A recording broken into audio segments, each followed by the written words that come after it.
pues buenas tardes a todos. Impresionante la acogida.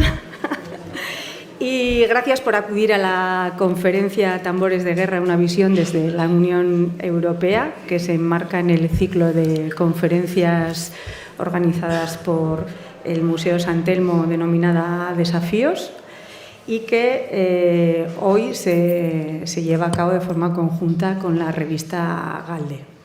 Antes de introducir el objeto de la ponencia y al invitado de hoy, Jesús Núñez, a quien, por cierto, es un privilegio tener hoy con nosotros y agradecemos sinceramente su buena disposición a colaborar con Galde y con quien tendremos oportunidad de dialogar después de la intervención.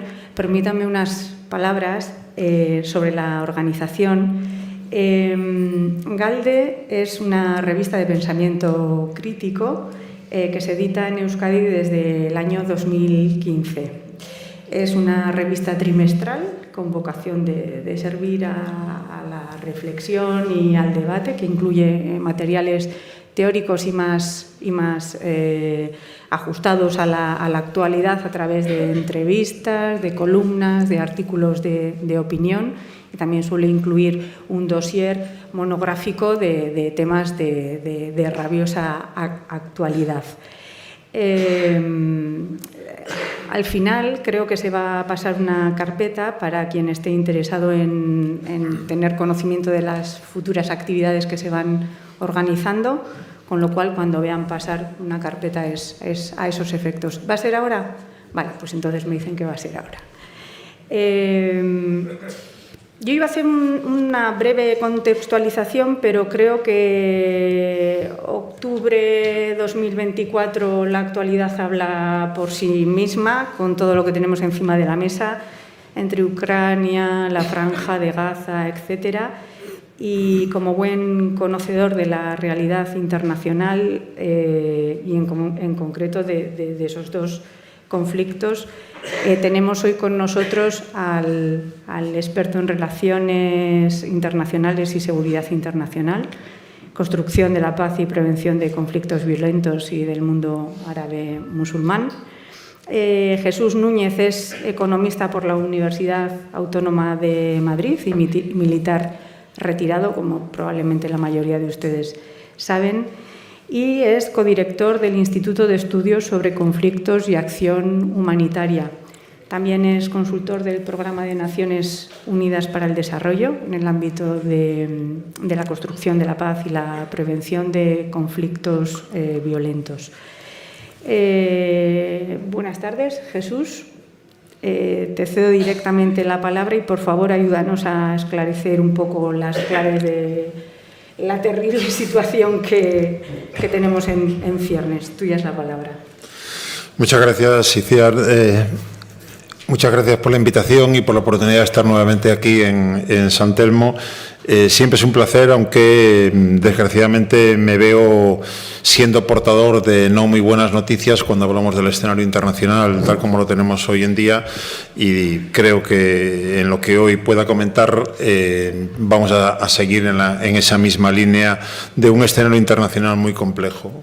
Cuando pensábamos en la sesión que ahora iniciamos, y buscando títulos, lo de Tambores de Guerra parecía quizá un poco tremebundo, pero, en fin, viendo la realidad que nos toca hoy, es literal. O sea, estamos con tambores de guerras porque hay guerras. Bueno, hay 56 conflictos armados en el planeta, según el Instituto de Paz y Economía, que se dedica, en su informe anual del Índice Global de Paz, se dedica a analizar estas cosas. 56 conflictos violentos activos hoy en el planeta es la mayor cifra desde el final de la Segunda Guerra Mundial. Por lo tanto, eso ya nos acerca a una idea de lo complicado que está esto. Tambores de guerra, evidentemente, es también una expresión literal si pensamos en lo que ocurre ahora mismo en Palestina y en su vecindad, si pensamos en Ucrania, pero también si pensamos en Sudán y tantos otros conflictos que mediática y políticamente parecen completamente olvidados o marginados. La idea es plantear, en primer lugar, una visión panorámica del escenario internacional, evidentemente poniendo a la Unión Europea en el centro de la escena, y luego, si os parece, podemos ir caminando hacia dos conflictos que nos tocan muy de cerca como europeos, como pueden ser el de Ucrania o lo que ahora ocurre, como digo, en Palestina, pero abierto después en el debate que podemos tener a tocar algunas otras cuestiones, puesto que hay muchos otros factores que explican ese escenario internacional. Decía 56 conflictos abiertos. Por volcar algunas cifras que nos sitúen, 114 millones de personas se han visto obligadas a abandonar sus hogares escapando de una catástrofe más o menos natural o de un conflicto violento, o de las dos cosas unidas. 114, según nos dice el Alto Comisionado de las Naciones Unidas para los Refugiados, es la cifra récord desde que se recogen datos sobre esta cuestión. Por lo tanto, es otro elemento también preocupante por lo que supone de la tragedia humana que conlleva esa cifra. 92 países a día de hoy están implicados en conflictos armados fuera de su territorio. 92. Hay 193 miembros de la ONU, pues nos da la idea de que prácticamente la mitad de los países del planeta están metidos en una guerra. Y en 97 de ellos ha habido un deterioro del nivel de paz interno en cada uno de esos 97 países. 9 de los últimos 10 años, según el Instituto de Paz y Economía, han visto deteriorar el nivel de paz a escala planetaria. Por lo tanto, venimos en una década en la que se va incrementando la sensación de que eso de la paz se va quedando más lejos, lo cual también nos puede hacer pensar lo privilegiados que somos, quienes nos podemos, por ejemplo, como todos nosotros hoy, sentarnos aquí alrededor de una mesa y en una sesión de la que luego podemos salir tranquilamente, porque eso no es lo normal. Insisto cada vez más que los anormales somos nosotros. Los anormales somos los que comemos 3 veces al día y los que podemos salir por la calle a cualquier hora sin temor a que nadie nos clave un cuchillo en la esquina, al doblar la esquina. Eso es anormal a día de hoy y encima podemos ejercer en términos generales nuestros derechos sin verlos violados de manera sistemática por nuestros propios gobiernos. Todo eso es simplemente anormal en el escenario actual. Y todo eso, por definir un poquito rasgos del escenario internacional, cuando, por un lado, estamos asistiendo desde mi punto de vista ya no al deterioro, sino al colapso del orden internacional basado en normas. Un orden internacional que nace al final de la Segunda Guerra Mundial. Obviamente el orden internacional, las reglas de juego las ponen quienes se sienten vencedores en el capítulo anterior de la historia y, por tanto, en su propio beneficio. Lo cual significa que cuando otros actores quieren entrar en juego, se encuentran con que nadie les ha reservado lugar. Pensemos, esto tiene para mí nombre propio, China. China esta semana acaba de celebrar el 75º aniversario de la creación de la República Popular China. Cuando se repartieron las cartas, cuando se establecieron las reglas del juego, China ni siquiera existía, la China de la que estoy hablando, y por lo tanto no se le dejó sitio en el juego. Y China, un gigante, reclama un sitio que considera que es el que le corresponde de manera natural, pero no tiene ese sitio ni en el Fondo Monetario, ni en el Banco Mundial, ni en tantos otros lugares. Y China quiere abrirse espacio y evidentemente nadie está dispuesto a dejarle ocupar ese espacio de manera tranquila, pacífica. Por lo tanto, tiene que ser metiendo codos.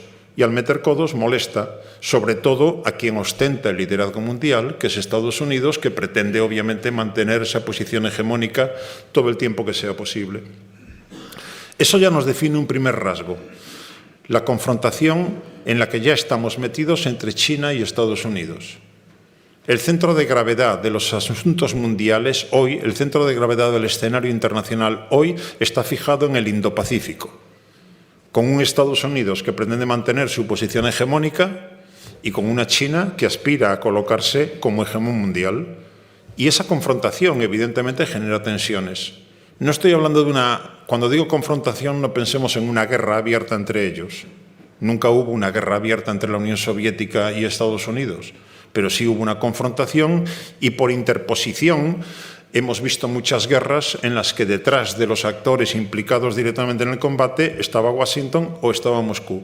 Pues lo mismo ahora, si pensamos en lo que ocurre en la zona del Indo-Pacífico, con Taiwán, evidentemente, como el foco de tensión principal. Taiwán es un poco el canario en la mina. Es el que nos va a dar la idea de si las cosas en la región pueden llegar a un punto ya no de fricción, sino de choque directo o no, en función de qué haga China para tragarse a Taiwán, qué haga Estados Unidos para evitar que China se trague a Taiwán.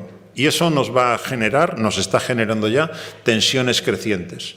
En estos meses últimos ya estamos viendo buques de guerra de países europeos, Francia desde luego, Alemania también, Gran Bretaña también, patrullando el estrecho de Taiwán. Eso no ocurría y está ocurriendo. Japón acaba de meter destructores por el estrecho de Taiwán. Japón tiene un nuevo primer ministro que ha dicho que va a aumentar el presupuesto de defensa de Japón del 1% del PIB al 2% del PIB. Eso va a convertir a Japón, de aquí al final de la década, en la quinta o sexto ejército del planeta. Un país, Japón, formalmente pacifista, que no tiene fuerzas armadas, tiene fuerzas de autodefensa. Bueno, pues eso se acabó. Estamos ya en otra dinámica. Y eso tiene una capacidad de arrastre y de contaminación enorme. Hay un elemento, cuando digo colapso del orden internacional, desde luego si hay que ponerle nombre propio, ahora mismo basta con mirar Ucrania y con mirar lo de Palestina y estamos viendo cómo se está utilizando una doble vara de medida para enjuiciar el comportamiento de unos y de otros, de tal manera que Rusia ha sufrido sanciones una detrás de otra por lo que está haciendo en Ucrania. Israel no está sufriendo ningún tipo de sanción por hacer cosas que a Rusia le están costando esas sanciones. Violaciones del derecho internacional humanitario, de manera sistemática, que están recibiendo respuesta distinta. Por lo tanto, si lo digo en términos coloquiales, ¿cómo le decimos ahora al próximo dictador africano o asiático o de donde sea que haga tal cosa y que cruce una línea roja que eso no se puede hacer? ¿Con qué autoridad? Detrás de eso, para mí, y estoy intentando, como digo, definir el escenario internacional, detrás de ese colapso del orden internacional va también el deterioro del liderazgo estadounidense. El problema, por intentar resumirlo de forma muy apresurada, no tenemos un policía mundial. Formalmente el policía mundial debe ser la ONU. Tenemos un Consejo de Seguridad que, en función de la Carta Fundacional de la ONU, determina que el Consejo es el que tiene que gestionar los temas de paz y seguridad a nivel mundial. Sabemos que el Consejo de Seguridad está bloqueado. Cuando no utiliza el veto los Estados Unidos, lo utiliza China, o lo utiliza Rusia, o Francia, o Reino Unido, que son los 5 que tienen ese privilegio. Tenemos, por lo tanto, un policía mundial impropio, que se llama Estados Unidos, el sheriff mundial. Hay un problema cuando el policía mundial impropio quiere imponer su dictado y entonces lo criticamos por hacer lo que hace. Pero hay un problema, que no sé si es mayor todavía, cuando el policía mundial ya no se le hace caso. Y hemos llegado a ese punto. Si lo vuelvo a llevar al caso de Netanyahu, de Israel, ya no se trata solamente de que Estados Unidos quiera apoyar a Israel en tal cosa o en tal otra. Es que ahora mismo Estados Unidos da la muestra clara de que ya no es capaz de controlar a su aliado, de que el deterioro de su liderazgo ha llegado a tal nivel que hay algunos que empiezan a pensar: hay campo libre, podemos hacer cosas. Dicho en términos genéricos, cuando la fuerza centrípeta se debilita, fuerza centrípeta ejercida por el líder mundial, las fuerzas centrífugas aumentan.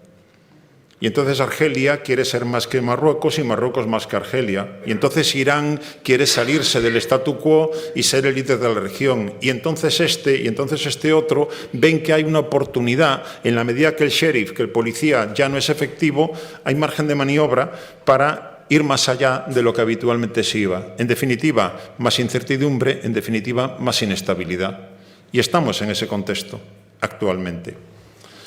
Estamos, por otro lado, ante una agenda internacional en donde la securitización y la militarización se imponen de forma clara. El último dato que tenemos es 2,44 billones de dólares en gasto de defensa si sumamos el presupuesto de defensa de todos los países del mundo. Récord histórico. 2,44 billones de dólares es infinitamente más que el PIB de España, 1,5 billones de dólares aproximadamente. Por tanto, estamos otra vez buscando reforzamiento de instrumentos militares como si no hubiéramos aprendido que los instrumentos militares no pueden acabar ni con la crisis climática, ni con la proliferación de armas de destrucción masiva, ni con la disrupción tecnológica, ni con las pandemias, ni con los flujos migratorios descontrolados, ni con el terrorismo internacional y tantas otras cosas. Volvemos otra vez a apostar por instrumentos militares, como si, ya digo, no hubiéramos aprendido del pasado. Si comparamos lo que emplea, si sumamos todo lo que la ONU, con todas sus agencias, incluyendo las operaciones internacionales de paz, dedica a eso, a la prevención de los conflictos y a la paz, está alrededor de los 49.000 millones de dólares. 49.000 millones de dólares comparado con 2,44 billones de dólares, que es lo que dedicamos al si vis pacem para bellum, al prepararnos para la guerra, pues evidentemente palidece una cifra con respecto a la otra y nos da una idea de cuál es el nivel de voluntad de la comunidad internacional para apostar o bien por prevenir conflictos o bien por reaccionar a conflictos que ya han estallado y a seguir pensando que de ese modo podemos resolver los problemas a los que nos enfrentamos. Si lo miramos desde el punto de vista de la Unión Europea, en ese escenario global, y ya he mencionado algunos, a Estados Unidos y China, desde luego, por encima, están en otro nivel, en otra dimensión, a Rusia intentando ser reconocido como una potencia global, aunque en lo único que Rusia cuenta en el escenario internacional es por sus armas nucleares, tiene un arsenal nuclear mayor incluso que el de Estados Unidos, y por el petróleo y el gas que tiene. Aunque esté perdiendo puestos, sigue siendo uno de los principales productores y exportadores de hidrocarburos. Si queremos meter a alguien más en este escenario, la Unión Europea habitualmente se añade a esta lista, pero sigo pensando que de manera también impropia. Lo hacemos porque como somos europeos en general, pues queremos darnos un poquito más de importancia y colocarnos ahí. Pero la Unión Europea es un actor imperfecto, que está todavía a medio camino de tener algún día una voz única en el escenario internacional. Y vuelvo a lo mismo, vuelvo a Ucrania y vuelvo a Palestina, y ahí podemos ver la fragmentación que lleva. En fin, es un personaje que está ya en rumbo de salida, pero al que me voy a referir un par de ocasiones seguro, que lleva a Josep Borrell a visibilizar de forma clara cada vez más la impotencia del puesto que ocupa. Porque obviamente es el mensajero de los 27. Pensemos en el caso de Palestina. Tenemos a unos por complejos históricos mal curados, Alemania, República Checa, Países Bajos, Hungría, también se añade ahí, que no se deshacen de esa posición de alineamiento férreo con Tel Aviv, con Israel. Tenemos a otros que aparentan que esto no va conmigo y que por tanto no se significan en ningún caso.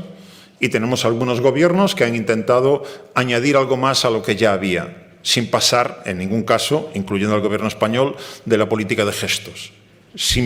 Con toda la importancia que pueden tener los gestos, pero sin pasar de los gestos a los hechos. O lo que es lo mismo, no hay forma de encontrar una posición común de la Unión Europea en relación con lo que hacemos o no hacemos hoy en día ante el conflicto que se está desarrollando en la zona, en Palestina. Y lo mismo en el caso de Ucrania. Y en Ucrania puedo singularizarlo más. En cuanto Víctor Orbán en Hungría dice no, dado que la regla de juego dentro del club comunitario es unanimidad, puede bloquear prácticamente cualquier cosa que se quiera decidir al nivel de los 27.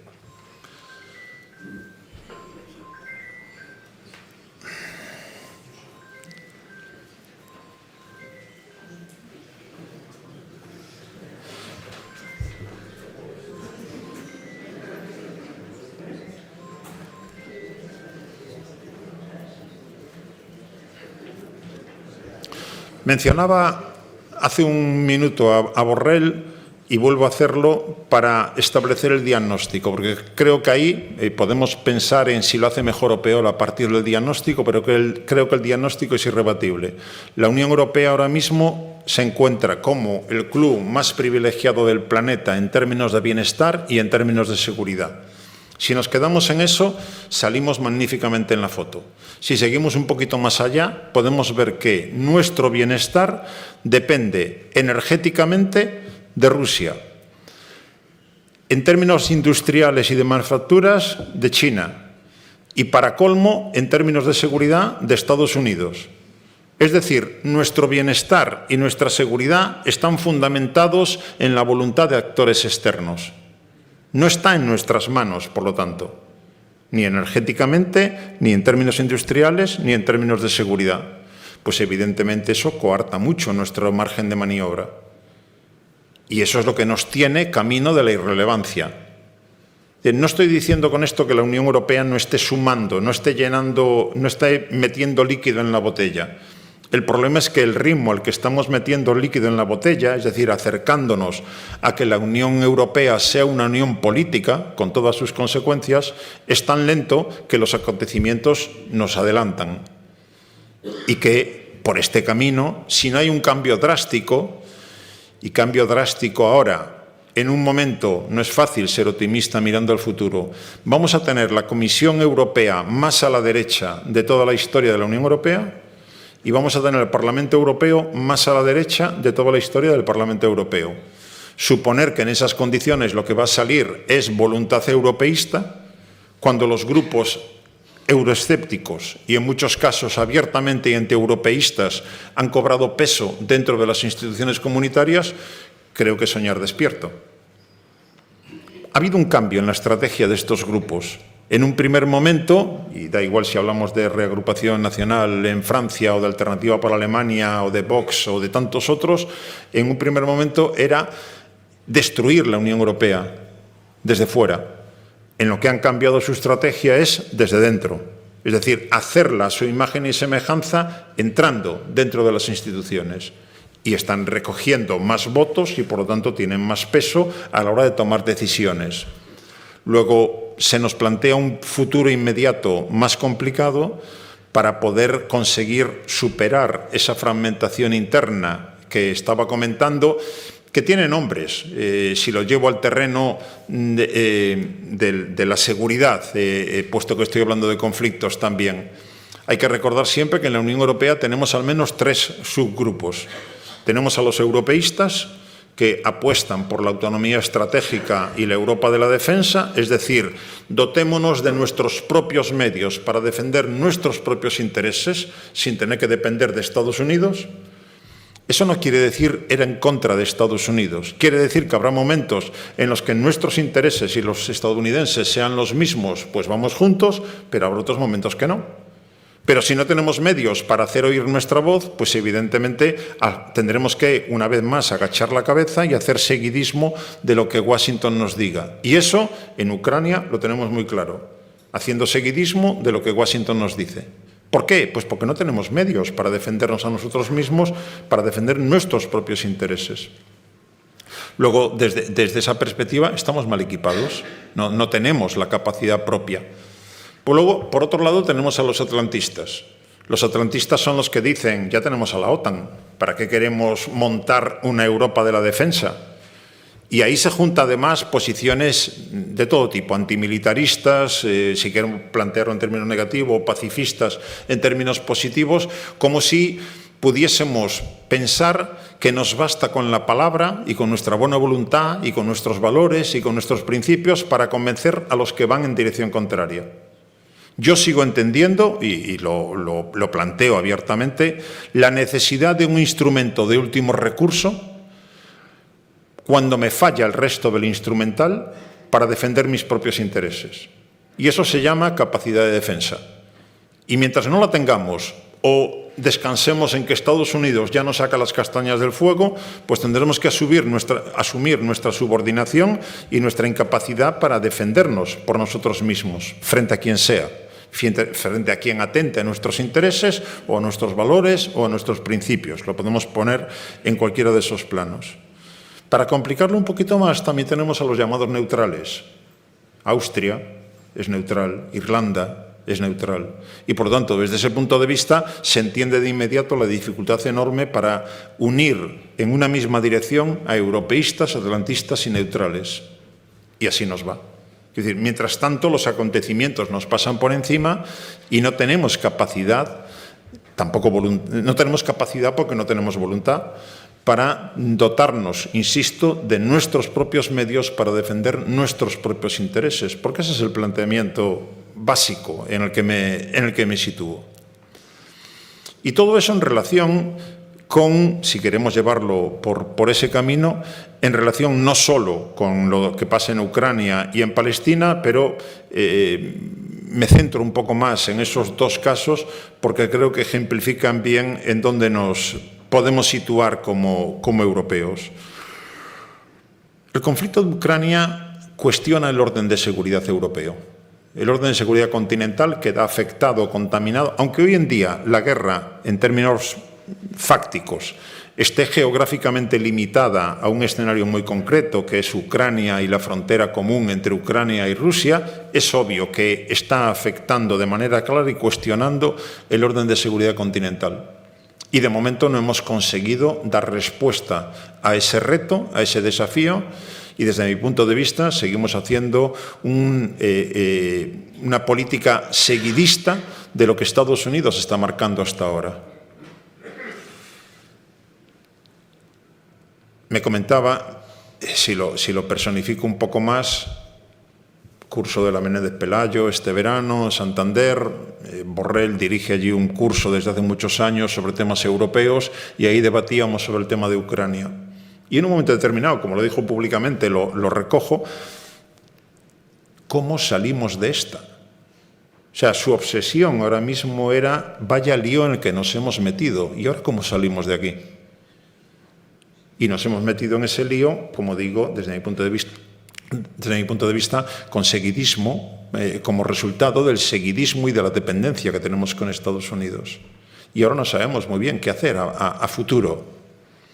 Porque es cierto, por un lado, que Ucrania ha llegado hasta donde está gracias a la ayuda económica y militar vital que le prestan los aliados occidentales.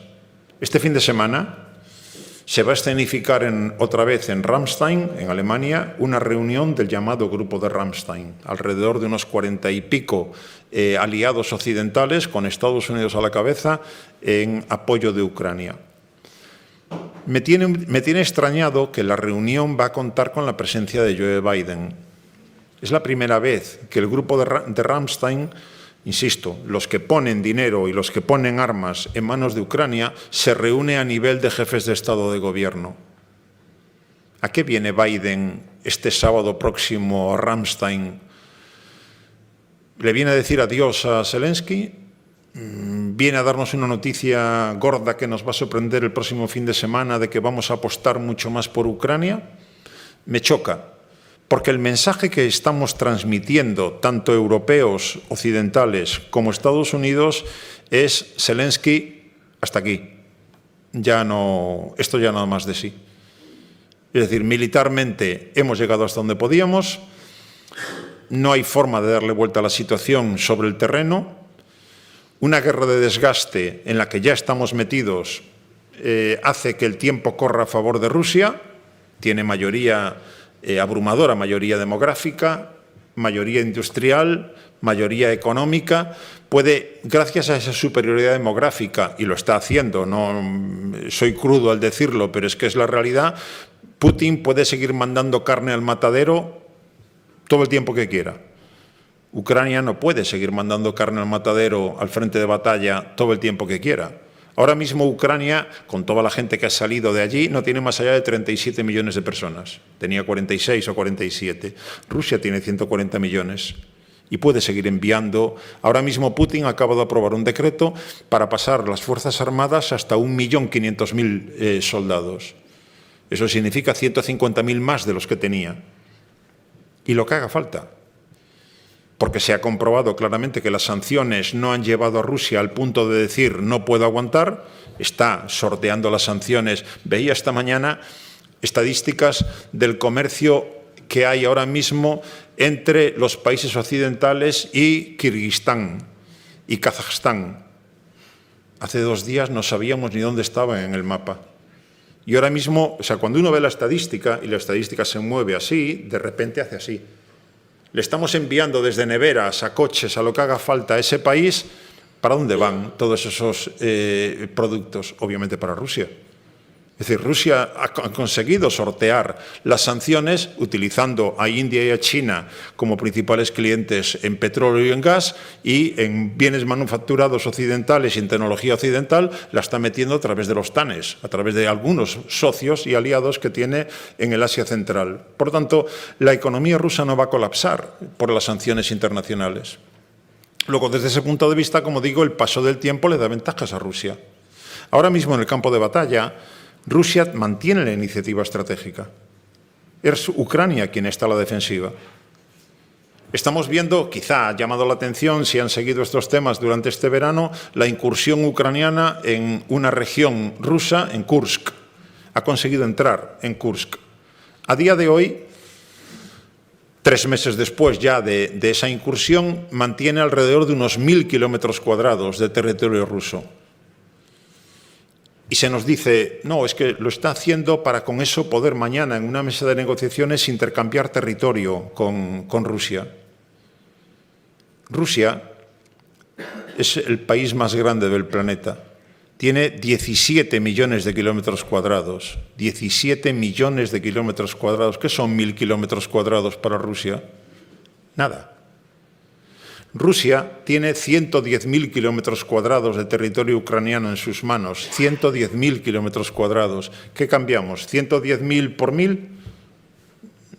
¿A dónde va Ucrania pensando que puede intercambiar? Obviamente no tiene sentido. Peor aún, militarmente, Ucrania para hacer esa incursión ha dedicado las mejores tropas que tiene y los medios más sofisticados que le ha dado sus aliados para conseguir cambiar, sí lo ha logrado, cambiar la narrativa. De repente algo distinto ha ocurrido, pero sobre el terreno no ha recuperado la iniciativa estratégica. Y en la medida que mantenga ese territorio, está embebiendo, implicando allí medios que le harían falta en otras partes del frente, porque Rusia sigue avanzando. Ahora mismo en la parte central del frente, en el Donbass, entre Boulevard y Kupiansk, en esa zona central del frente de 1100 kilómetros de longitud, Rusia está avanzando. Lentamente sí, pero avanzando. Por lo tanto, nada da a entender que Rusia vaya a cejar en su empeño. Como he tenido ocasión de decir alguna vez, y creo que también en esta sala, Ucrania es un interés vital para Rusia. Y cuando algo es un interés vital, para ese alguien no hay posibilidad ninguna de dejarlo. Es que es un interés vital. Por lo tanto, Rusia va a seguir insistiendo. ¿Qué hacemos entonces? ¿Seguimos ayudando a Ucrania a resistir indefinidamente? Mientras poco a poco vamos viendo cómo Rusia va avanzando, aunque ya digo, sea lentamente. La realidad es que ni Rusia está en condiciones hoy de vencer, de derrotar militarmente a Ucrania, ni mucho menos Ucrania de expulsar a Rusia de territorio ucraniano. Por lo tanto, todo eso nos dirige hacia un escenario de negociación en el que en un momento determinado se le dirá a Zelensky lo que he dicho antes. Chico, hasta aquí hemos llegado, hay que aceptar que esta es la cruda realidad y por tanto habrá que aceptar los términos de negociación y de acuerdo que ponga Moscú sobre la mesa. Y eso significará probablemente la fragmentación del país. Dependiendo de cómo actuemos desde el punto de vista de la Unión Europea, eso puede ser el final de la película o puede ser un capítulo más de cosas que vengan a continuación. Y de momento, como digo, no hay una postura, o sea, lo que le cuesta a los 27 llegar a un acuerdo para aprobar una nueva partida. Ahora mismo, vuelvo otra vez, y perdone que insista en esa parte del tema, vuelvo otra vez al curso ese de verano que estaba mencionando, allí se ponía de manifiesto cómo ahora mismo había un individuo que se llama Víctor Orbán que ha bloqueado lo que los otros 26 han decidido de dedicar parte del Fondo Europeo de Defensa a ayudar a Ucrania. Y lo ha bloqueado. Hace falta unanimidad y él no quiere. Fin de la historia. Por lo tanto, nos quedamos como observadores interesados y afectados directamente de algo que toca nuestros intereses sin prácticamente capacidad de maniobra. Por lo tanto, o bien cambiamos nuestros procesos de toma de decisiones, pasando de unanimidad a mayoría cualificada, y eso es algo que plantea, hay una referencia que plantea Mario Draghi. Mario Draghi, sé que puede ser aburrido, pero si les interesan los temas europeos, por favor, léanse por lo menos un resumen ejecutivo del informe de Mario Draghi. Porque Draghi, otra vez, insistiendo en el diagnóstico, ha dicho, por este camino vamos a darle relevancia. O sea, no podemos ya seguir haciendo las cosas como las hacemos y pensar de ese modo que vamos a seguir siendo los privilegiados del planeta. Sencillamente no. Luego, o empezamos a hacer reformas costosas, si la miramos desde la perspectiva actual, y cambiamos nuestros procesos de toma de decisiones, o no tenemos nada que pintar en esta historia. Claro, coincide. Mario Draghi hace un informe. El informe se lo pide la señora Ursula von der Leyen. Cuando Mario Draghi presenta ese informe, se han producido las elecciones del Parlamento Europeo y el nuevo colegio de comisarios que entrará en funcionamiento previsiblemente el próximo 1 de diciembre. Y nos encontramos entonces con algo muy ambicioso, el informe de Draghi, y con una comisión y un Parlamento Europeo que no parece que vayan por ese camino. Veremos qué es lo que se consigue traducir en hechos de ese informe para conseguir una Unión Europea más operativa. No solo en el terreno de la seguridad y la defensa, sino operativa en términos generales. Operativa en este caso sería quitarnos de encima la dependencia energética, o, si lo digo en términos positivos, lograr una seguridad energética que venga por otro camino y a ver qué pasa con la transición verde. Y eso está en cuestión también a día de hoy, el Pacto Verde dentro del conjunto de la Unión Europea, quitarnos de encima la dependencia de China, y estamos viendo que la reindustrialización, la innovación, los fondos públicos y privados dedicados a despertar industrialmente a la Unión Europea están ahí, pendientes, es una asignatura pendiente. Y el tercer pilar que he mencionado, en términos de seguridad, pues seguimos donde estamos. Tenemos cachitos de ejércitos nacionales como último recurso. No tenemos nada parecido a una capacidad política y militar que actúe en nombre de la Unión Europea.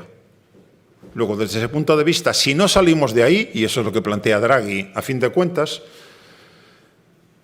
la irrelevancia es nuestra estación de destino. Si me voy al tema de Palestina, a lo que ahora estamos viendo en relación con lo que ocurre en la zona, evidentemente nada empezó el 7 de octubre del año pasado. Esto se remonta décadas atrás. Estamos pagando las consecuencias de decisiones tomadas hace décadas. Y en ese caso, potencias europeas, lo que eran potencias europeas en su día, son los responsables principales. Cuando pensamos en el mundo árabe-musulmán, nuestra vecindad sur y este, es obvio que esto fue un reparto entre británicos y franceses en su día. En fin, ahí está el acuerdo Sykes-Picot en plena Primera Guerra Mundial, que determina la creación de estados artificiales. Líbano ahora mismo lo tenemos como un ejemplo sobresaliente. Líbano lo inventaron los franceses, sin preguntar evidentemente a la población local si querían ser libaneses o qué querían ser. Tomaron un trozo de territorio en función de ese acuerdo, tomaron un trozo del territorio que era el Monte Líbano y otro trozo de ese territorio que es el Valle de la Bekaa, lo juntaron y dijeron, a partir de hoy esto se llama Líbano. Pues evidentemente esos estados artificiales generan problemas. Líbano tiene 18 confesiones religiosas reconocidas y un reparto del poder que determina que el presidente del país tiene que ser cristiano maronita. Líbano lleva sin presidente hace 2 años. El primer ministro tiene que ser un musulmán suní, el presidente del Parlamento tiene que ser un musulmán chií, y así se van repartiendo cargos y repartos en función, teóricamente, del peso demográfico de cada una de esas 18 comunidades. No se hace un censo de población en Líbano desde hace 80 años, con lo cual la realidad actual no es la de aquel momento. Hoy no son los cristianos maronitas la comunidad principal, hoy son los musulmanes chiíes, pero la regla del juego dice que el presidente tiene que ser un cristiano maronita. Y los chiíes dicen, no, somos más, pues queremos tener más peso. ¿Quién representa eso por encima de todos? Hezbollah, que es una milicia chií y que es hoy en día no solamente un grupo que algunos llaman terrorista, sino el principal actor político del país, el principal actor militar del país, el principal actor social del país para atender a los más desfavorecidos. Es que es todo eso al mismo tiempo. Por cierto, si lo digo como nota a pie de página, ¿han visto cómo Israel está invadiendo Líbano. ¿Qué han hecho las Fuerzas Armadas libanesas? Se han replegado.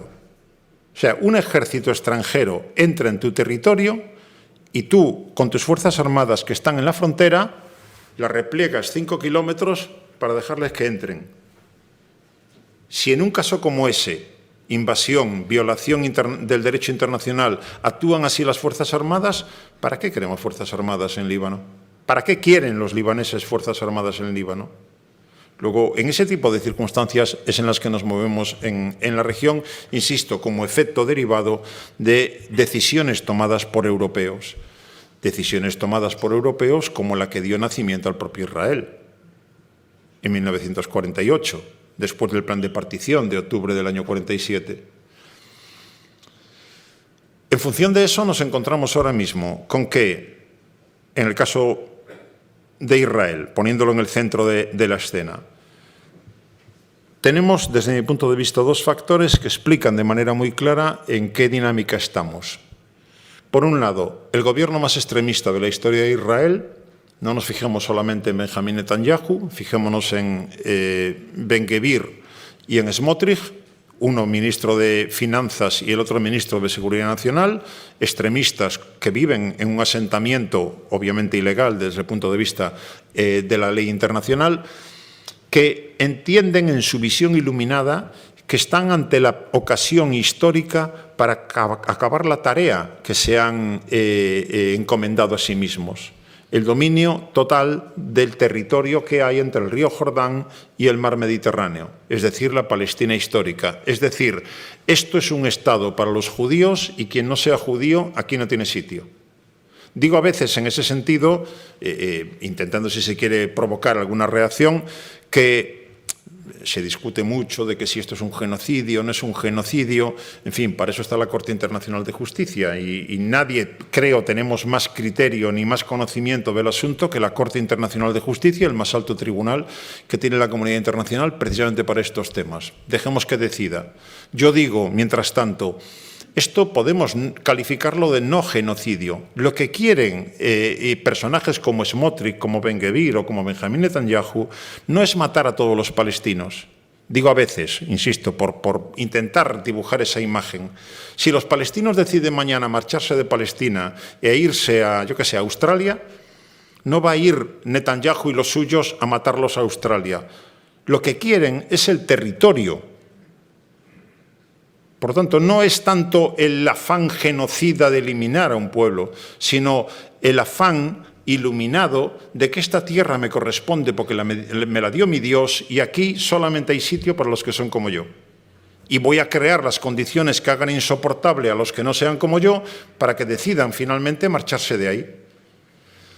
Sé que es jugar con matices que se pueden perder por el camino, porque obviamente para vaciar aquello hay que hacer barbaridades, las que está haciendo Israel. Decía que ese es el primer elemento. El segundo elemento es personal. El segundo elemento se llama Benjamín Netanyahu. Netanyahu tiene 3 causas judiciales que pesan sobre él y que pueden suponerle fuertes condenas de cárcel. Netanyahu ha quedado identificado por su propia población como el responsable del fracaso de seguridad del 7 de octubre del año 2023. Netanyahu necesita recuperar esa imagen de soy el garante de la seguridad de este país y necesita mantenerse en el poder porque el cargo de primer ministro lleva aparejada la inmunidad frente a esas causas judiciales. Por lo tanto, cuando miramos lo que está ocurriendo en la zona, podemos entender de inmediato que Hamás, con todos los errores que ha cometido, provocando más sufrimiento para la propia población palestina, Hamás, que sabe que no va a ser derrotado militarmente hasta el punto de la aniquilación por Israel, Hamás no quiere prolongar el conflicto, está extremadamente debilitado tanto política como militarmente. Hezbollah, en Líbano, está debilitado política y militarmente, le han matado a sus líderes, basta con recordar lo de los Buscas para hacernos una idea de la extremada vulnerabilidad que tiene ahora mismo esa milicia en sus redes de comunicación y en sus redes de suministro. Hamás ahora mismo está absolutamente bajo un impacto que no lo ha neutralizado, ni mucho menos, pero que no le permite decir vamos a subir la apuesta, vamos a ir a por todas contra Israel.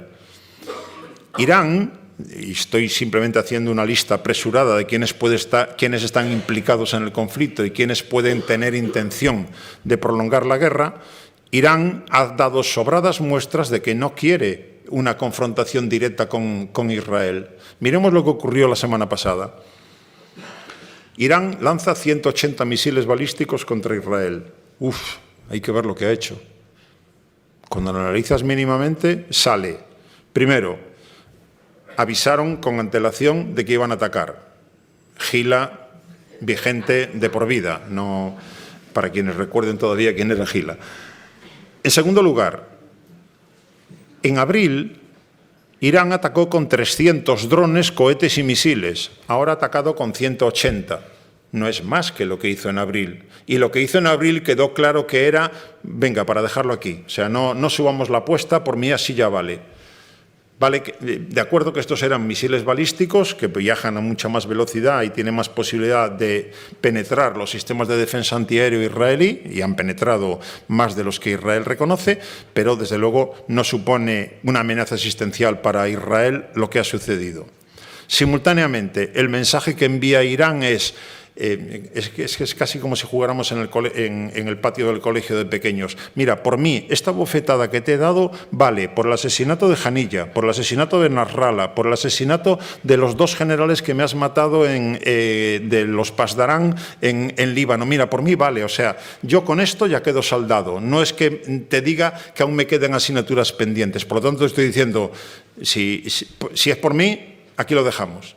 Y en tercer lugar, los cálculos que se están haciendo desde hace meses con previsión de que se pudiera entrar en lo que ahora ya es una realidad, que es la invasión israelí de Líbano, determinaba que como mínimo en las primeras 2 semanas de ese conflicto, fuerzas israelíes entrando en Líbano, Hezbollah lanzaría no 80, no 800, no, miles de cohetes y misiles cada día contra Israel. Se estimaba que unos 4.000 al día. Se calcula que tiene más de 100.000 en total. Nada sofisticados, seguramente muchos serían destruidos. Pues entonces lo obvio, dado que Hezbollah es una criatura de Irán, lo obvio sería que si Irán quisiera ir a más, le dijera a Hezbollah, vamos a lanzar juntos miles de cohetes y misiles contra Israel, porque ya sabemos que tiene un sistema de defensa muy sofisticado, pero saturando ese sistema conseguiremos que muchos caigan en el territorio israelí, vamos a generar el pánico en la población israelí y eso nos va a llevar a la ampliación del conflicto. ¿Ha hecho eso Irán? No. Por tanto, Irán tampoco quiere prolongar y ampliar el conflicto. Luego nos queda solamente Netanyahu. Vuelvo a lo que dije hace ya un rato. Es Netanyahu quien está empeñado en ampliar y prolongar el conflicto como vía preferente para mantenerse en el poder.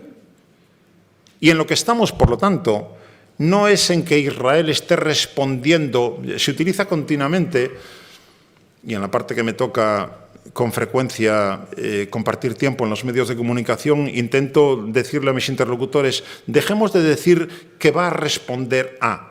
No es respuesta. Israel no está respondiendo a nada ni a nadie.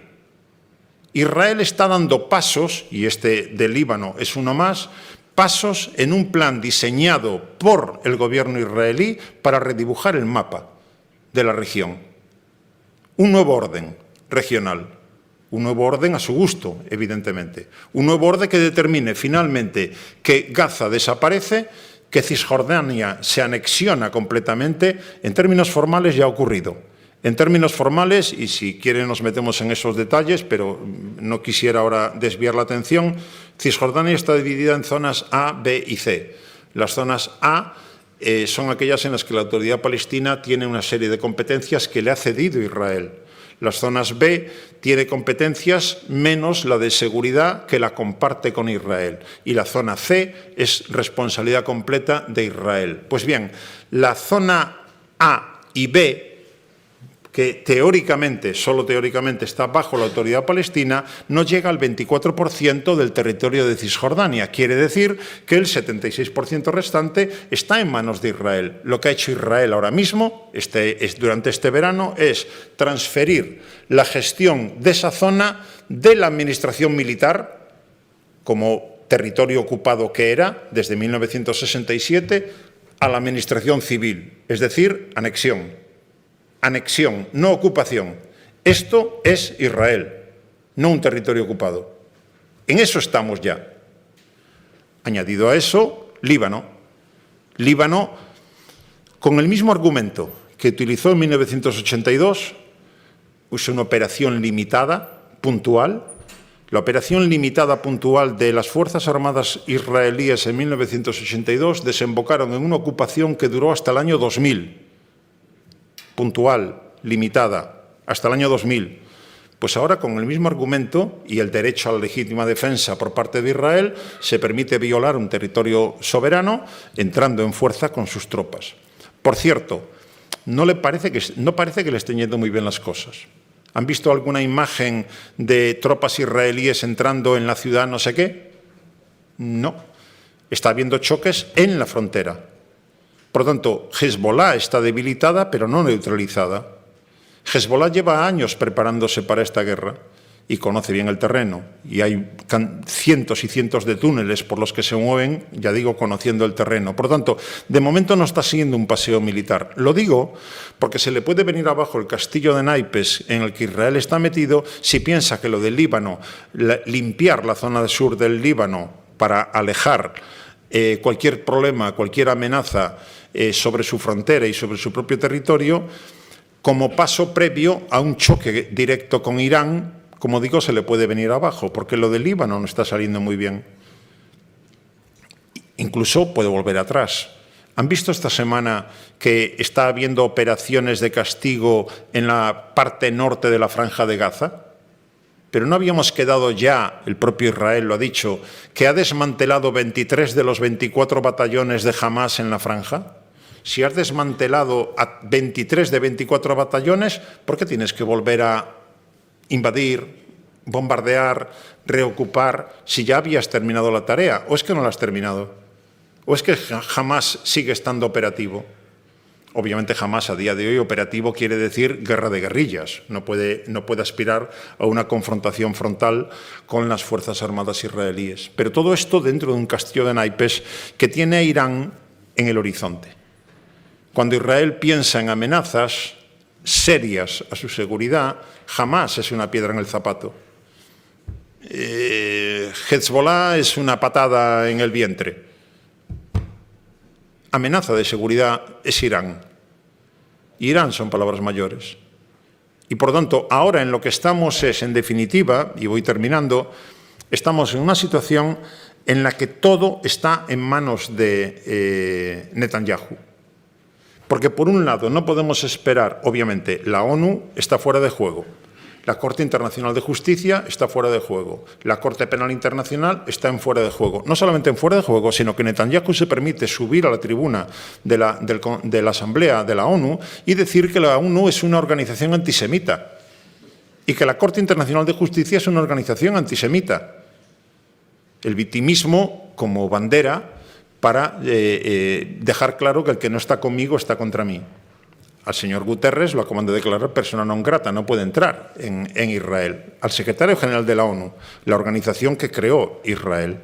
Luego, si esas tres instancias no, entonces ¿quién? Estados Unidos, que como dije al principio es el policía mundial, aunque sea de manera impropia. Creo que tenemos bastante claro que Estados Unidos no se va a mover de donde está.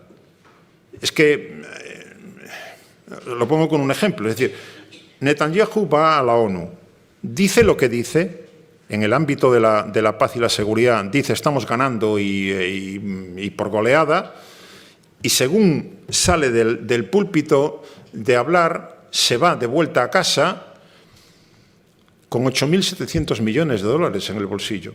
Es decir, ese mismo día se hace público, es de una torpeza hasta diplomática asombrosa. Ese mismo día Estados Unidos anuncia que le acaba de entregar 8.700 millones de dólares más en dinero en ayuda militar a Israel.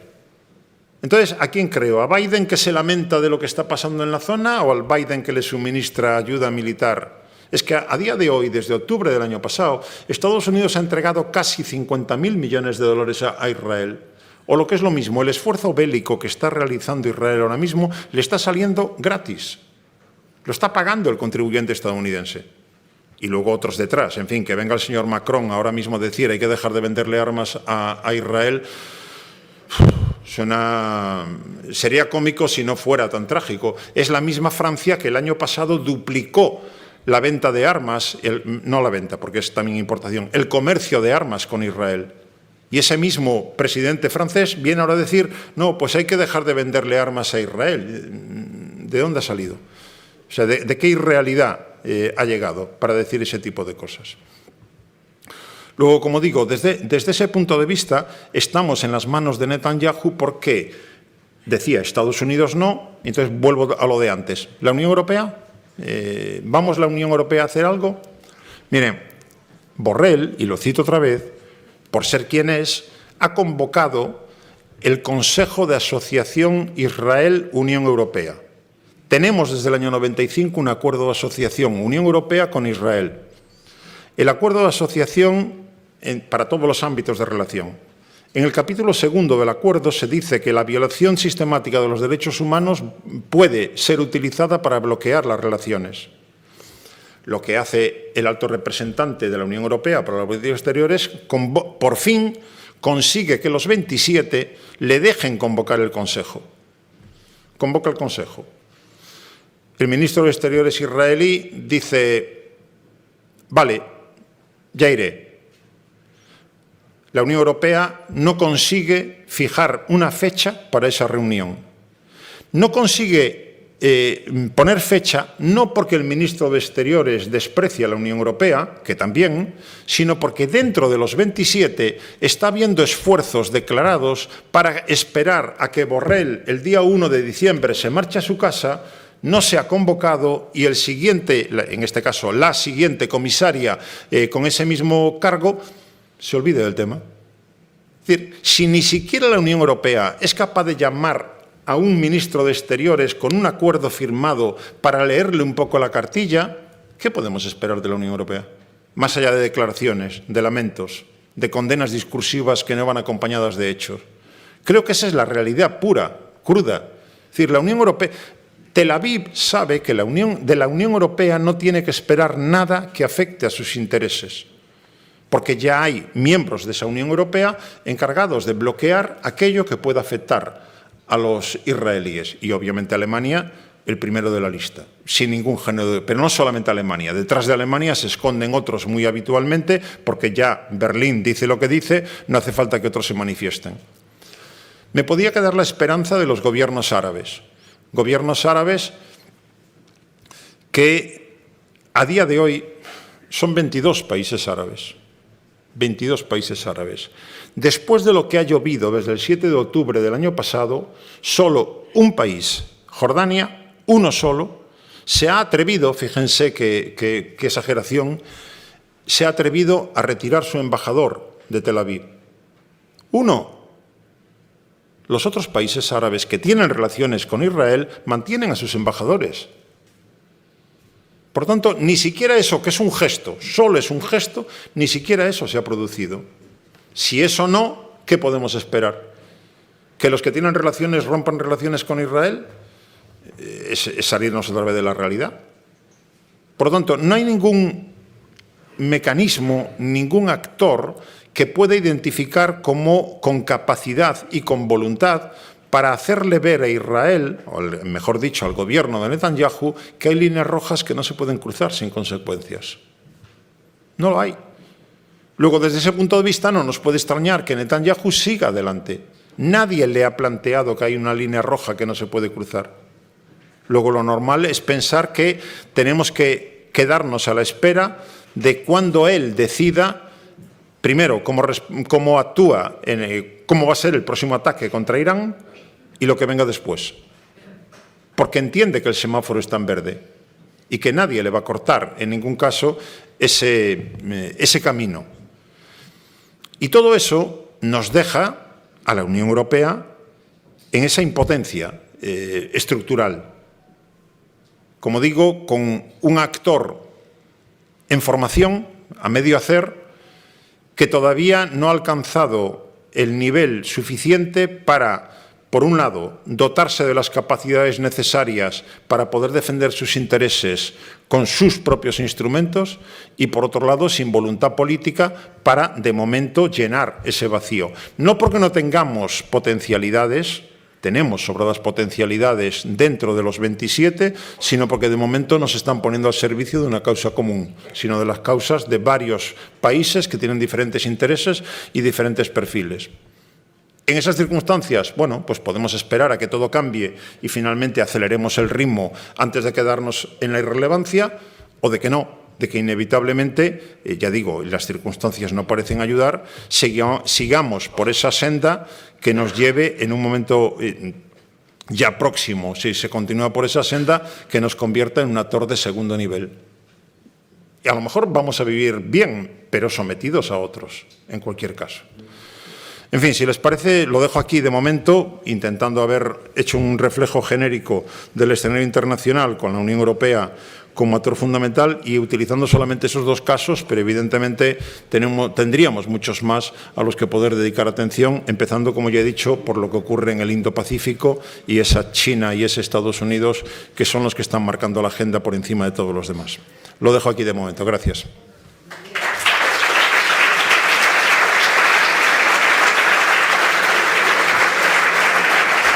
Gracias.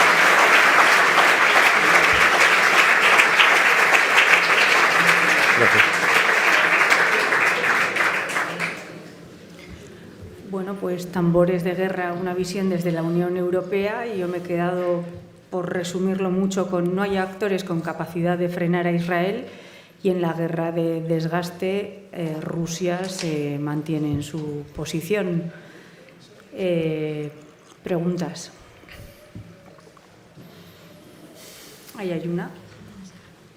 ¿Tenemos micrófono?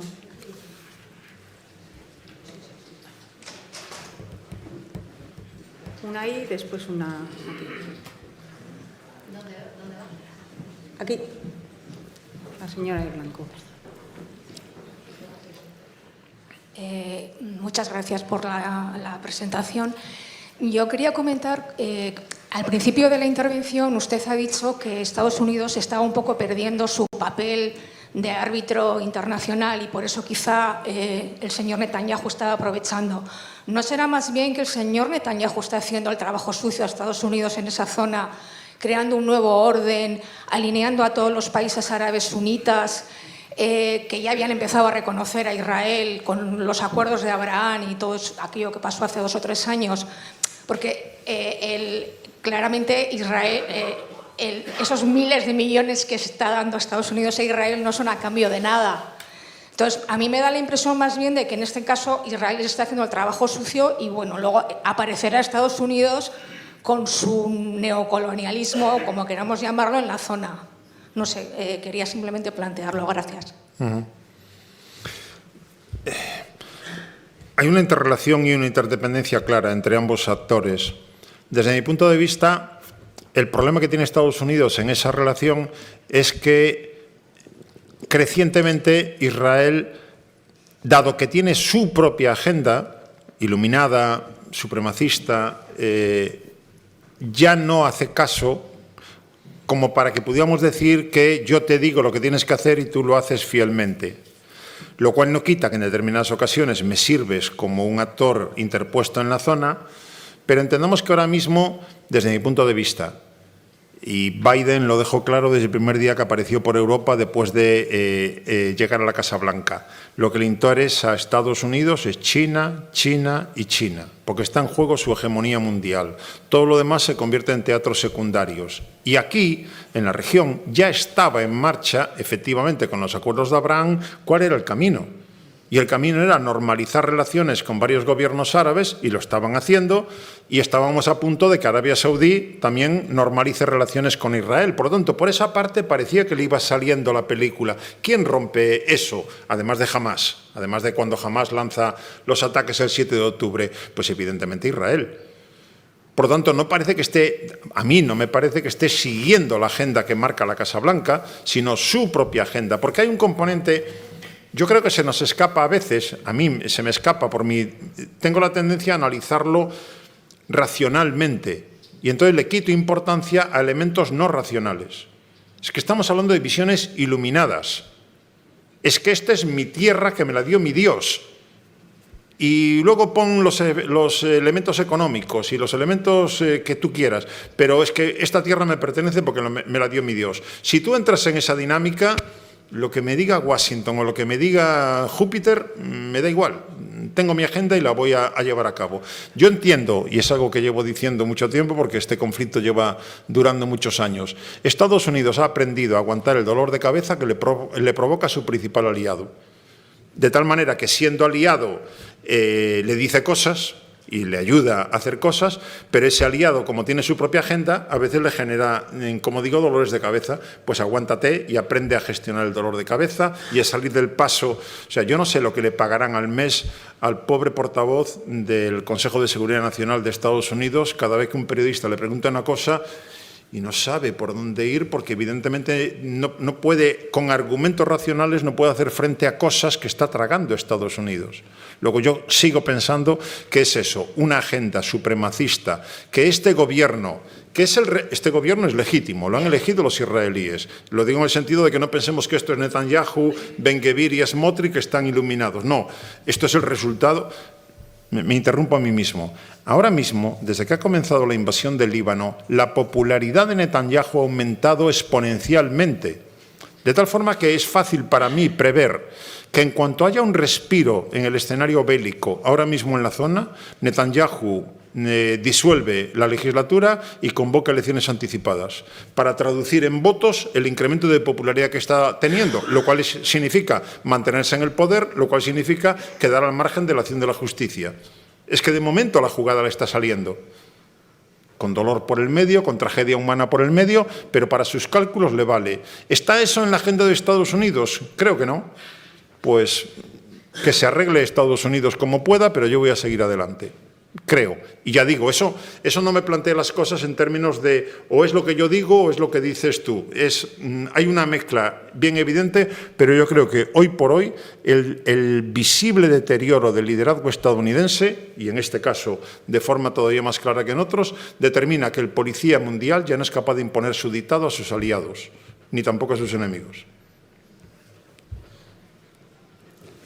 Bueno, Jesús, has estado hablando de líneas rojas y semáforos en verde. Y dejando aparte estos dos conflictos que han mencionado, hay otros elementos en el mundo que se pueden considerar que tienen el semáforo en verde. Y estoy recordando la limpieza étnica que realizó el régimen azerí de Aliyev hace justo un año en Nagorno-Karabaj, expulsando a toda la población armenia, después de un año de bloqueo de alimentos, medicinas, etcétera, etcétera, etcétera, ¿no? ¿Se puede sentir en este momento Aliyev con semáforo en verde para intentar alguna acción en Armenia para recuperar esos territorios que tiene Armenia que dice que pertenecen históricamente a Azerbaiyán? Porque hace un año la Unión Europea falló, mirado al otro lado. Es un aliado energético de primer nivel, según von der Leyen. Los cascos azules rusos que estaban allí también pasaron. Y cualquier agente ajeno al mundo armenio pasó del tema. ¿Puede Aliyev sentirse tentado de hacer alguna operación en Armenia aprovechando que puede tener el semáforo en verde, que lo tuvo hace un año? Yo entiendo que ahora mismo en el conflicto de Armenia y Azerbaiyán la balanza se ha inclinado definitivamente, me atrevo a decir, a favor de Azerbaiyán, con el apoyo claro de Turquía, en armas claramente. Rusia ha fracasado como mediador, porque Rusia tenía relación con los dos y parecía que podía jugar un papel de mediador para calmar un poco las cosas.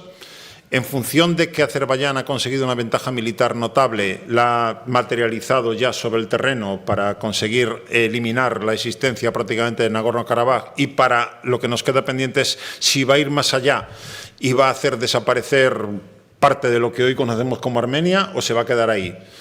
Lo último que he podido ver del asunto da ciertas posibilidades a la negociación.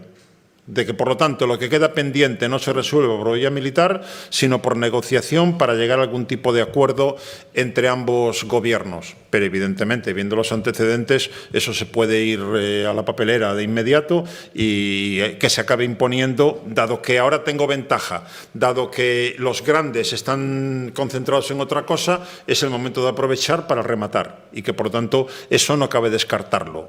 No lo pondría... Si tuviera que cuantificarlo, pues voy a dejarlo en que pueda haber un 30% de posibilidades de que por la vía de la negociación se pueda todavía, si no resolver, por lo menos mantener en la situación actual. Pero sin descartar para nada que la opción militar acabe imponiéndose precisamente por eso, la sensación de tengo los medios, están los demás concentrados en otras cosas, es ahora o nunca, ¿no? Sí. El Reino Unido, que fue un actor principal, si no el más importante, en la creación de estos estados conflictivos, y que sigue teniendo intereses comerciales en la zona, ¿qué postura ha adoptado actualmente a favor? ¿Sigue colaborando con la Unión Europea desde que salió con el Brexit? ¿Apoya a la Unión Europea o hace la guerra por su cuenta? ¿Qué postura tiene en este momento? En 1956, en el Mediterráneo, en el contexto de la Segunda Guerra Israelí, se produjo el relevo en el liderazgo del mundo occidental. El presidente egipcio Nasser nacionaliza el Canal de Suez y los británicos y los franceses dicen esto es inaceptable y se van militarmente a por Nasser. Y es Estados Unidos en ese momento quien dice hasta aquí, vuélvete a tu casa y dejemos que Nasser mantenga la nacionalización del Canal de Suez. Los franceses vuelven a casa obligados y dicen nunca más me va a poner a mí Washington de rodillas y por lo tanto se sale del mando de la OTAN y pone en marcha su capacidad nuclear, que la convierte hoy en una de las potencias nucleares. Y los británicos, por el contrario, entienden que su hegemonía ha llegado a su fin y que su opción estratégica, y desde entonces, estoy hablando del 56 hasta hoy, se mantiene como constante que el Reino Unido es siempre el más fiel y próximo aliado a Washington. A donde vaya Washington, allí voy yo. Esa es mi forma como británico de tener un peso internacional superior al que me corresponde como potencia media en declive. Y eso lo han mantenido los británicos sabiamente, lo cual les permite, como digo, jugar, si fuera hablando de boxeo, pelea por encima de su peso. Desde ese punto de vista, no podemos esperar nada que no sea el mantenimiento de esa línea, de estar siempre lo más próximo, para las duras y para las maduras, lo más próximo posible a Washington. Da igual si es para invadir Irak o para lo que sea. Dicho eso, la salida de Londres del club comunitario es una pérdida para todos. Mucho más para los británicos, pero también para el resto del club. Entre otras cosas porque, desde el punto de vista de la seguridad, nos quedamos sin el actor europeo de mayor capacidad de proyección de poder. Las Fuerzas Armadas británicas, no las francesas, no las alemanas, las británicas, tienen capacidad de proyección de poder a miles de kilómetros de distancia. Nos quedamos sin un segundo miembro nuclear, ya solamente queda Francia, y por lo tanto salimos perdiendo. Desde esa perspectiva, a Bruselas le interesa que no se desmarque Londres. Y de forma más clara todavía, quien lo tiene más claro todavía, es Francia. De tal manera que Francia, todas las iniciativas que se han hecho dentro del conjunto de la Unión Europea en temas de seguridad y defensa, ha intentado continuamente tender una mano a Londres. Y ha inventado cosas, la iniciativa estratégica europea. Londres, tú tienes sitio aquí. La industria de defensa europea, Londres, tú tienes sitio aquí. Es decir, intentar como sea, con reingreso o sin reingreso británico en la Unión Europea, cosa que no ocurrirá en unos cuantos años si es que ocurre, que Londres no se desmarque. Y como a Londres también le interesa mantener esa presencia, hasta ahora han ido encontrando fórmulas operativas de estar muy pegados. No formalmente, como digo, no es miembro de la Unión, pero siempre hay una puerta abierta a los británicos. Y creo que eso va a seguir estando así como resultado de la realidad, de la relación de fuerzas y de las capacidades que tiene cada una. Y sabemos que con los británicos Si algún día tenemos una autonomía estratégica, cosa que defiendo claramente, si algún día esa idea de la Europa de la defensa cobra contenido, será con los británicos buscando la fórmula que haya que buscar en ese momento, informal, de cualquier tipo, pero sabiendo que sin ellos somos más débiles. Quería preguntar, en Europa lo único que nos une, o lo poco que nos une, es el euro como moneda. Quería preguntar si hay un proyecto de ejército único, no de España, ni Francia, ni Alemania, sino un ejército europeo. El euro a día de hoy es la moneda de 19 de los 27. Quiere decir que ni siquiera es una moneda, no solamente no es una moneda única, sino que no es una moneda común, puesto que hay otros miembros de la Unión que tienen otras monedas todavía. Y así es como se puso en marcha el mecanismo, que puede valer para la defensa también. La idea fue, entre los que estemos más decididos o seamos más ambiciosos a tirar del carro llamado Unión Europea, arranquemos intentando que eso sea tan atractivo que otros se vayan incorporando. Y ha ocurrido. El euro no nació con 19, nació con muchos menos y se han ido incorporando. Pues en el terreno de la defensa ocurre igual. Se estableció en un momento determinado un mecanismo es lo que llaman cooperación reforzada permanente. La cooperación reforzada permanente era, empecemos los que somos más ambiciosos, entendiendo que ya no tiene sentido tener un ejército español, uno polaco, uno italiano, que eso no va a ningún sitio, tiremos para adelante en crear capacidades comunes, dejando la puerta abierta a que quien se quiera incorporar entre también. Cuando se planteó eso, había dos posiciones. Una, Alemania, es cuantos más mejor. Otra, Francia, no, solamente que entren los que realmente tengan ambición de caminar por ese camino. ¿Cuál se impuso? La alemana, de tal forma que de los 27 hay 25 que están en esa cooperación estructurada permanente. ¿Qué ocurre siempre cuando hay diferentes posiciones y quieres crear una cadena? Que la fortaleza de la cadena es la del eslabón más débil. Por lo tanto, estamos en un mínimo que no da para mucho. Y se ha quedado de momento aparcada la fórmula francesa, que era vayamos adelante con los que sí estamos decididos y ya se irán incorporando los demás. Por lo tanto, de momento es pura teoría el pensar en unas Fuerzas Armadas europeas. Básicamente porque, lo he planteado a veces en esos términos, si yo soy jefe de gobierno, me da igual español o, ya digo, o polaco, ya he cedido la moneda, ya he cedido las fronteras, ya el 80% de lo que se decide en la vida de mi gente se decide en Estrasburgo y no en el Parlamento, en mi Parlamento Nacional. ¿De qué soy jefe de gobierno si encima entrego el último reducto de la soberanía nacional, que es la defensa? ¿De qué soy? ¿Jefe de qué? Me he quedado vacío. Por lo tanto, entendamos el corporativismo, el nacionalismo retrógrado, anacrónico, el nacionalismo que lleva a quiero seguir reteniendo algo, porque si no, no soy nada. Añadamos la industria de defensa. Si ponemos en común la capacidad industrial de defensa, el 80% de toda la industria de defensa de la Unión Europea lo tienen Francia, Alemania e Italia. Nosotros somos el cuarto. Bueno, con Polonia, que ya nos está pisando los talones, si no nos ha superado ya. Por lo tanto, si yo soy Luxemburgo o yo soy Bélgica, ¿a mí qué me toca de este reparto? No me toca nada. Luego sigo teniendo mi cachito de empresa de defensa, mi cachito de ejército. Todo eso hay que entenderlo también para entender la dificultad enorme de llegar a ese punto. Pero por encima de eso, unas Fuerzas Armadas europeas tiene que ser el final del camino. Antes de eso, tiene que haber un actor con voz única que pueda tomar decisiones en nombre de los 27. Y, por lo tanto, una estructura de decisión política que permita en un momento determinado decir esas fuerzas van a tal sitio. Pero es que hoy en día no estamos en ese punto. No hay un ministro o una ministra de defensa de la Unión Europea. Ni siquiera rotatorio, como lo hay en otros ámbitos sectoriales. Por lo tanto, eso queda de momento todavía muy lejos. Y ya digo, no sería esa la primera cuestión a resolver, sino primero la estructura política. Pero entendiendo una vez más, si asumimos la necesidad de tener un último recurso, un instrumento de último recurso para defender nuestros intereses, hay que llegar a ese punto. ¿Está decidida hoy la sociedad europea en general de los 27 a llegar a ese punto?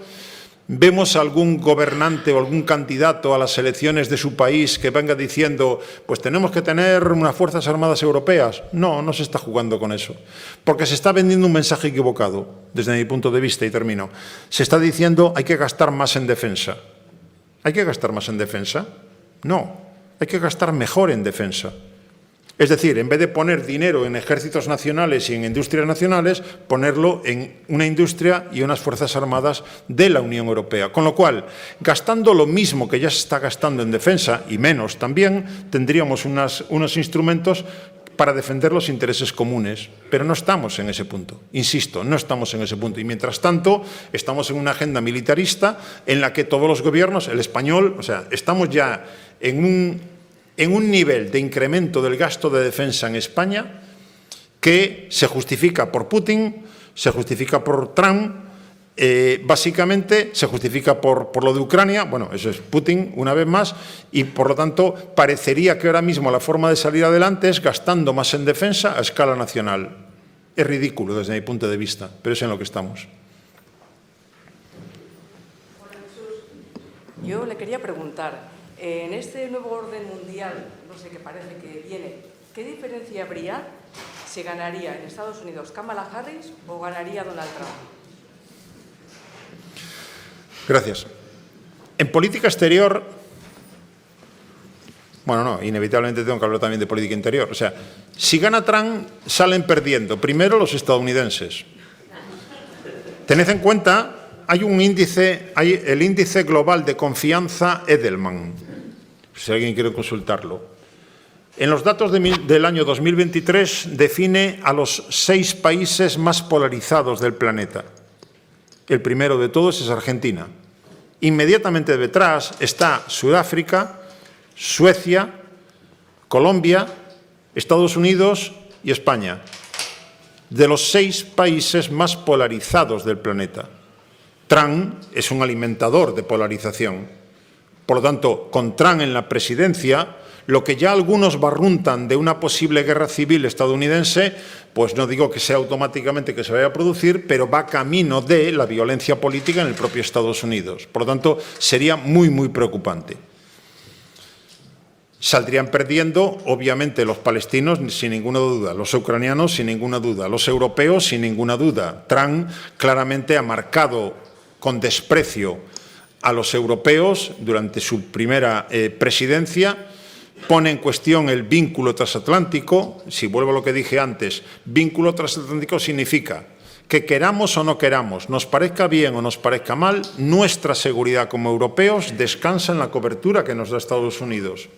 Y si algún día no queremos eso, tendremos que apostar por ser adultos y encargarnos de nuestra propia defensa. Porque hay ahí fuera... dije que era la última vez, pero no, voy a citar desde a Borrell. Borrell dice, tenemos que dejar de ser el campo de juego y ser jugadores en el juego. Borrell dice, tenemos que aprender el lenguaje del poder. Y el poder no es solamente palabras bonitas.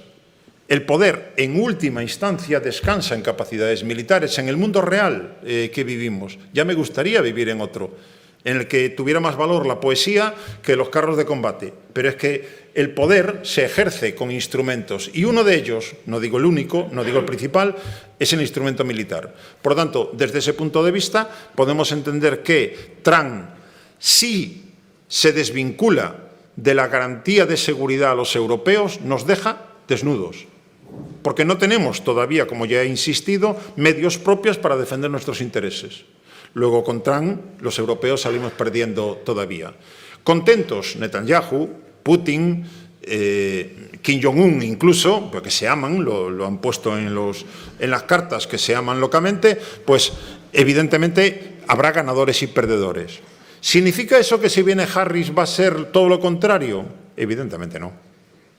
Hay una línea de continuidad en la política exterior estadounidense que la empieza, de hecho, Trump y que continúa. Si recordamos, hasta el año 2016, La agenda de seguridad a escala planetaria de Estados Unidos venía definida por la nefasta guerra contra el terror, que llevó a Estados Unidos al desastre absoluto.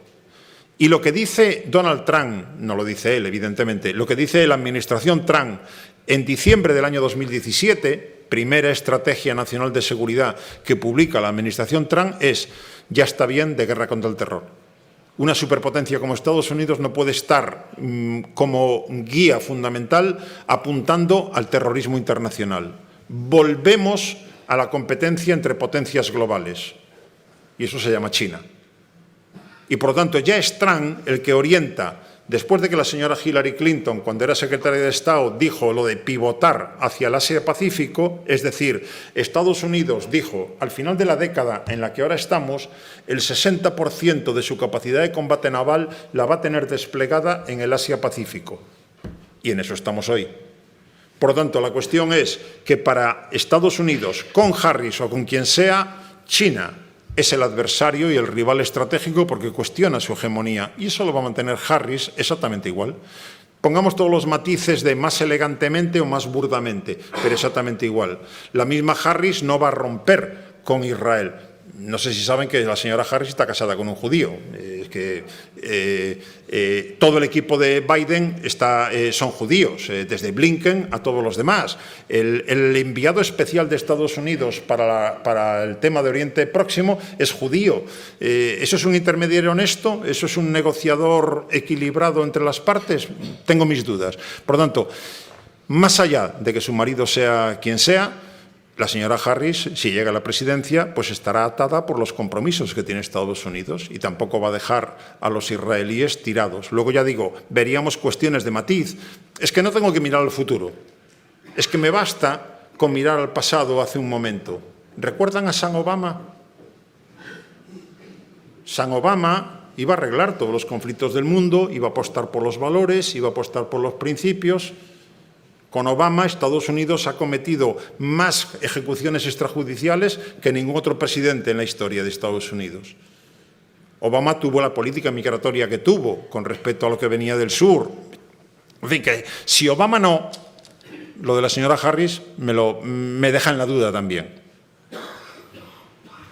Bueno, si les parece, vamos a cerrar ya el ciclo de preguntas y vamos a dar fin a la ponencia de Jesús Núñez. Agradecerle sinceramente su colaboración y a todos ustedes por haber venido. Muchas gracias.